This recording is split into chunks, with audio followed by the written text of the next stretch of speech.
নিজের রক্ত বিক্রি করে সন্তানকে ফিরিয়ে আনলেন মা। শুনতে সিনেমার গল্প মনে হলেও বাস্তবে এমন ঘটনাই ঘটেছে ভারসাম্যহীন এক নারী ও তার ৮ মাস বয়সী কন্যা সন্তানের সাথে। আমি আনছি রক্ত, ওই টাকা দিছে, তারপর বাচ্চা নিয়ে আইছি, বাচ্চা আমার দিয়ে দিছে, টাকা পেয়ে বাচ্চা দিয়ে দিছে। আমি মরে যেতে পারবো, আমার বাচ্চারা আমি ঠেলে হেলাই দিতে পারবো না, এটা আমার বুড়ির সন্তান। গোপালগঞ্জে ঘটে যাওয়া এক হৃদয় বিদারক মানবিক গল্প যেন হার মানায় সিনেমাকেও। মাত্র ২০০০ টাকার বিনিময়ে মাদকাসক্ত বাবা বিক্রি করে দেন নিজের কন্যা সন্তানকে, কিন্তু সেই নিষ্ঠুরতার মাঝেও স্পষ্ট ছিল মায়ের নিঃস্বার্থ ভালোবাসা। রক্ত বিক্রি করে ২০০০ টাকা সংগ্রহ করে একমাত্র মেয়েকে আবার বুকে ফিরিয়ে আনেন মা সাথী Begum. Colour expert, George sap এবং মাইল্ড অন হ্যান্ডস টেকনোলজি সমৃদ্ধ অরিক্স ক্রিস্টাল ওয়াশ আপনার নন। মাই একজন দিয়েছে, আমি আইসে দিয়ে আমি পাই না। আমার স্বামীরে জিজ্ঞেস করছে বাচ্চা কো, আমার স্বামী বলছে কি আমার বোন বাসায় গেছে, তুমি শান্ত পানি পানি খায় রাখবেন। আমার স্বামী একটুটুকি বলছে, তারপর দিয়ে আসর হয়ে যায়, সন্ধ্যা হয়ে যায়, আজান দিয়ে দেয়, পরে আমার মায়ের নিয়ে আসে না। তারপর একটা মনে একটা সন্দেহ জাগলো, তারপর ছেলে বলছে টাকা দিয়ে মেয়ে নিয়ে আইছে। মেয়ের মুখে শুনছি যে মেয়ের স্বামীটি নাকি তার বাচ্চারে বিক্রি করে ফেলছিল, একজনের কাছে বিক্রি করে ফেলছিল ২০০০ টাকা। সাথী বেগম ও তার কন্যা সন্তানের গল্প এখানে শেষ হলেও পারত, কিন্তু এই ঘটনার পেছনে রয়েছে আরও নাটকীয়তা। সন্তানকে বিক্রি করে দেওয়ায় স্বামীর সংসার ছেড়ে চলে আসেন সাথী। এরপর সন্তানকে বুকে জড়িয়ে পথে দিন কাটতে থাকে তার। এরই মাঝে হঠাৎ দুর্ঘটনায় পা ভেঙে সন্তানসহ ভর্তি হন হাসপাতালে। তাদের পাশে সাহায্যের হাত বাড়িয়ে দেন স্বপ্নের ফেরিওয়ালা স্বেচ্ছাসেবী সংগঠন।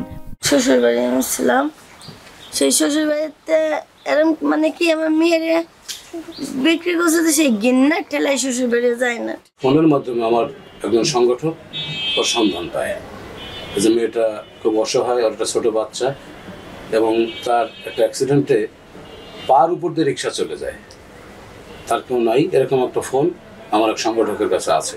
তাকে গোপালগঞ্জের ২৫০ হাজার বিশ্ব জেনারেল হাসপাতালে ভর্তি করা হয় এবং তাকে প্রয়োজনীয় চিকিৎসার পাশাপাশি তার যে ৪ মাসের বাচ্চা, এই বাচ্চার জন্য যে খাবার, দুধ কিংবা অন্যান্য খাবার জাতীয়, এটা আমাদের সংগঠনের পক্ষ থেকে এটা সম্পন্ন করা হয়।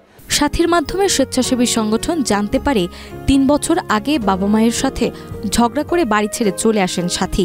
তারপর বিয়ে, সংসার এবং কন্যার জন্ম, অথচ এসবের কিছুই জানতো না তার পরিবার। সবকিছু জানতে পেরে পরিবারকে খবর দেয় স্বেচ্ছাসেবী সংগঠনটি। সন্তানের খোঁজ পেয়ে ছুটে আসেন বাবা মা। একটা লিঙ্কের মাধ্যমে তার বাবা মার সাথে আবার যোগাযোগ করা হয় এবং তাদের সাথে প্রয়োজনীয় কথাবার্তা বলে তার বাবা মার হাতে চিকিৎসা শেষে তাকে তুলে দেওয়া হয়। ৩ বছর পরে আড়াই গেছে, কোন জায়গায় পাই না। আমি করছি, থানায় জিটি করছি, তারপরে মনে করেন নেটে ছাইড়ে দিছি, কিন্তু কোনোভাবে আমি কোনো কিছুতেই পাই নেই। ট্রেন করার পরে হাসপাতালে ভর্তি ছিল, তারপরে এই সংবাদ দিছে আমার যে আপনার মেয়ে এই জায়গা আছে। আমার মেয়ে ওই জায়গা যে বিয়ে হয়েছে, বাচ্চা হয়েছে, এইসব আমরা কিছুই জানতাম না। সাময়িক সুস্থতা নিয়ে বাড়ি ফিরলেও বর্তমানে চিন্তায় দিন কাটছে সাথী ও তার পরিবারের। সন্তানের ভবিষ্যৎ ও সাথীর উন্নত চিকিৎসার প্রয়োজন, কিন্তু রয়েছে অর্থ অভাব। এমতো অবস্থায় সমাজের বিত্তবান ও সরকারকে এগিয়ে আসার অনুরোধ জানান ভুক্তভোগী এই পরিবারটি। বেগমকে দেখলাম, সে আসলে শারীরিকভাবে খুবই দুর্বল, আর সে মানসিকভাবেও এই মুহূর্তে অসুস্থ। তো যে ব্যবস্থাপনা যদি তাকে সঠিকভাবে পুরো সুস্থ করতে হয়, সেটা আসলে আমাদের এই গোপালগঞ্জে সম্ভব হবে না। সেক্ষেত্রে হয়তো ঢাকা নিয়ে আর একটু বেটার পজিশন করতে হবে। আমার এতটুকু আবেদন যে আমার এই মেয়েটা হারাই গেছিল, আমি পেয়ে গেছি, কিন্তু এখন যাতে এর স্বামীকে খোঁজ করে যাতে এর সংসারটা ঠিক মতন দিয়ে করতে পারে, এই পর্যন্ত আমার আবেদন।